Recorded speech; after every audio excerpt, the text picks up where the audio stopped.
Polemik kasus pembunuhan Brigadir Nofriansyah Yosua Huta Barat atau Brigadir J masih berlangsung.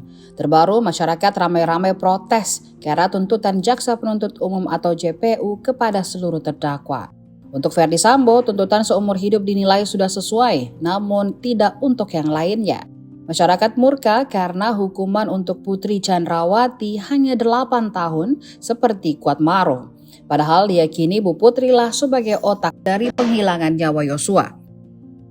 Yang bikin netizen lebih heboh lagi yakni soal hukuman Barada Richard Eliezer atau Baradae 12 tahun penjara dinilai terlalu berat sebagai justice kolaborator.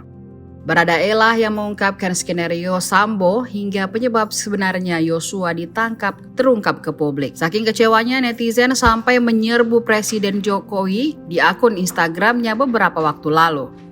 Dikutip tribuntimur.com dari suryamalang.com, Instagram milik Presiden Joko Widodo diserbu netizen seusai pembacaan tuntutan oleh jaksa dalam kasus pembunuhan berencana Nofriansyah Yosua Huta Barat atau Brigadir J.